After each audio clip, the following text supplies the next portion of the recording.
Yo, what's up mga gar? Welcome back again sa ating channel, Kuya Tons Fishard.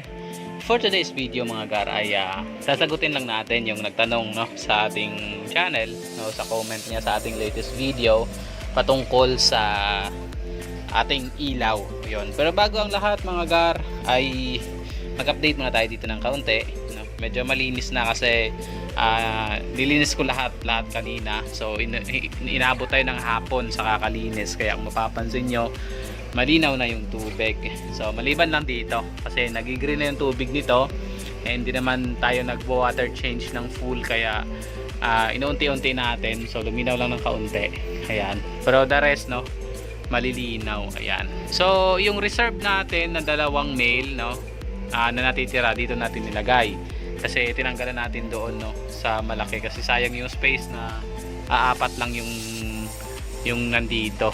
Tapos ito hindi ko pa rin nalilipat, binawasan ko lang yung halaman, kaya kung mapapansin yung mga gar marami tayong mga 4 tapon na halaman kasi mabilis talaga dumami yung itong guppy grass, samantalang dati ang hirap nating magparami. Ngayon sobrang dami, tinatapon na lang natin. Ayun, kasi ito bakante na, wala itong laman, tinanggalan natin yung mga female dito, and ito may laman pa rin. Ayun, so ito malabo din, pero malinaw yan dyan sa taas, malabo lang yung glass. Tapos eto pinalitan namin ng tubig na naman, and nilagyan natin ng methylene blue kasi hindi pa rin gumagaling yung buntot nila na nagkaroon ng fin rot. Tapos dito yung dark night natin, namatay yung isang female, so ito ay talagang hinahayaan na lang natin kasi wala naman tayong male nito. So ayan siya, nilagyan natin to ng methylene blue, and pinalitan natin ng tubig kasi yung naman namatay yung isa. Yun. Tapos dito sa ating pea dirt tinanggalan natin yung mga male. Ayan, puro na female yan, hindi ko alam kung may male pa natitira, pero pa sa aking paningin puro female na yung nandito. Ito hindi ko pa natanggal. Ayan. Tapos yung dito hindi ko pa natanggalan ng mga visible na male. Bali ang nagtanggalan ko lang itong ating pea dirt, tapos itong ating MSSBT. So dito nagtaka ako, dito yung ating nadisgrasya, itong ating first batch ng project natin na mahigit 10 ito nung una nating nilagay dito. Pero napapansin ko pakonti sila ng pakonti, hindi ko alam kung bakit. Siguro tumatalon tumatalon siguro. Kanina nung pinakain ko yan, nasa 6 na piraso, ngayon 4 na lang. So tumatalon siguro tuloy-tuloy, pero hindi nakikita kung saan sila tumatalon. Hayaan ko na lang kasi total it is a fail naman, hindi wala akong nakitang gusto natin. Lumaki na sila pero para lang silang mga Santa Claus lang din. Ayan. Tapos dito itong nilinis natin na nakaraan, ayan, na nilagyan ng mga calls natin dati. So nilagay natin dito yung mga male natin na MSSBT na mga late bloomers. Ayan sila, nandito ko nilagay. Ayan, malinaw yung tubig. Hindi ko alam kung after a week kung ano magiging itsura ng tubig nito, pero may kita na yun dito mga 10 pieces ata na mga MSSBT. Tapos ito walang laman ito. Dito ko nilagay yung mga pea dirt natin mga gar. Ayun ang mga pea dirt nating male. Tapos sinamahan lang natin ng dalawang female din syempre na pea dirt. Ayun. Tapos itong MSSBT pa rin natin. May mga iba may kagat sa buntot. So mga ano na yan, mga 4 freebies na lang. And syempre available pa rin itong ating MSSBT. Lalapad grabe. Tapos ito available pa rin to mga gar. Naka-trip nyo itong ating Tuxedo Koi na short body. Yan, ang ganda ng mga male niyan. Tapos dito yung ating ABT ayan mayroon tayong ABT na red tail. May nag-comment na karan sa atin ABT daw na red tail, pero kalyan ng ng ating ABT. Yun ang ganda di ba? Pulang-pula. Tapos ABT yung kanyang dorsal, yung kanyang body ay parang iba na pula. Ito, yung ating HBRRT, malapit na rin ito maging pwede. So, ang ilaw natin dito sa ating maliit na barracks ay 2 piraso lang. So, isang 10 meters na ganito, strip. Yan, mahaba yan. Tapos, isang 5 meters. Kasi magkaibang parte, hindi na siya kakasya. Kasi itong dito natin ay huli natin na sinet up. So, bumili lang tayo ng 5 meters. Pero yung una kong binili ay 10 meters. So simula yan dyan sa ilalim dito, simula yan dyan sa ilalim, makikita nyo sa reflection, iisa lang yan. So hanggang dito, pinatagos-tagos ko lang, ayan, hanggang dito. Ito lang yung pinaka saksakan yan dito sa buo na to. Yan, simula doon hanggang sa baba, yan, iisa lang yun.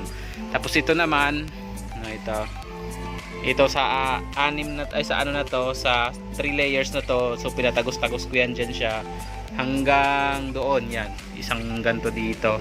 Ang problema lang yan, hanggang dito yung pinakadulo niya.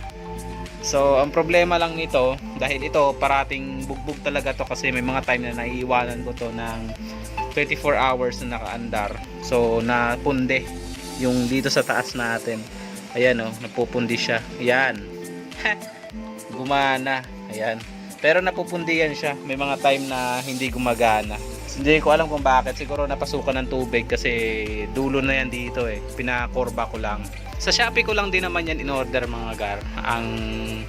Siyempre wala naman tayong ibang pinag-orderan yan online kundi Shopee and Lazada lang. Ayun, so hindi naman to sponsored, pero dahil may nagtanong, no, sasagutin natin syempre para baka mo makatulong. So ang pangalan ng ano na to, mga gar, ng itong ilaw na to ay white LED strip lights indoors. Tapos dati kasi nung binili ko ito ay mura lang. Ito nasa 500 lang ata tong 10 meters. Tapos itong 5 meters na to nasa nasa 300 plus lang. So plus shipping fee, gumastos na ako dito. Dalawa na to, siguro may higit 1,000 lang. Ayun. Kaso ngayon medyo nagmahal siya medyo nagmahal siya, no, doon sa ating dati na pinagbilhan. Siguro naging naging in demand. So nagmahal ng presyo yung seller, kaya nasa 1,000 na, no, mahigit yung 10 meters. Pero yung pangalan lang nito ay white LED strip lights indoor. So depende na lang yan, no, kasi marami naman pagpipilian. Kayo lang bahala magtingin-tingin doon sa online shop, no, ng mga ganto. Depende na lang sa nyo, sa likings nyo. Basta maganda yung comments, yung feedbacks, goods na yan. Ganyan. Sa akin kasi dati sa pinagbilhan ko, goods na goods talaga siya. And kitang-kita nyo naman, actually mas matagal na itong 10 meters na to. Actually mas matagal na tong 10 meters talaga, pero hindi siya agad nasira dahil pinapatay natin siya sa gabi.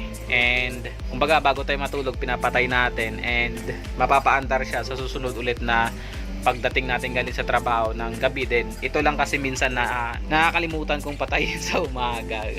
Kasi pinapamagdamag ko tong 5 meters na to dahil hindi masyadong naaarawan. Di tulad dito sa setup na to, nasisinagan siya, no, ng kumbaga na reflection lang ng araw sa umaga. Bali maliwanag yung dito parte, kaya hindi ko siya kahit pag umaga, no, pinapatay natin. Ayun, kasi nakikita na natin ng isda and napapakain natin sila ng maayos pag umaga. Dito lang kasi banda kasi natatakpan itong setup na to. Ayun, namatay na naman. Natatakpan kasi ng setup na to yung dito banda. Kaya ang nangyari, no, pag nagpapakain tayo sa umaga, talagang nakaandar pa yan. Tapos pag nandito tayo, no, nakaandar lang talaga siya. So nabubugbog itong 5 meters na nabubugbog siya. Kaya yung dito niya banda ay nasira. Pero actually ang kanyang ilaw ay okay pa naman, kasi ayan, no, umiilaw lang. May mga iba lang na napupunde. Dito lang talaga yan ang mali. Dito lang yan may problema sa kanyang dugtungan niya dito. Yun. Kaso hindi naman ako kasi magaling sa mga ganyan. Hindi tayo pinanganak na technician. So hinahayaan lang natin na ganyan. Ayun. Kasi may ilaw pa naman tayo dyan. Yun. Kasi doon walang ilaw yan dyan eh. Ang nag-iilaw lang sa kanya itong nandito talaga sa bahay na bulb. Ayun. So ang iba nga ang ginagamit nila ay mga solar. Pero syempre mas mahal. Ayun. Dito lang talaga ako nagtataka bakit nawala yung mga isda natin dyan. Ayun. Nawala. Ayun. So sana naliwanagan ka, Gar, no? Hanap-hanap ka lang sa mga online shop, kasi yung shop na pinagbilhan ko nito ay hindi ko na marirekomenda dahil although maganda yung kanyang product, pero syempre nagmahal. Siguro tingin ko kasi naging demand yung item. So hanggang dito na lang yung ating video mga gar. Hanggang sa muli, ito yung Kuya Tems na nagsasabing to God be the glory.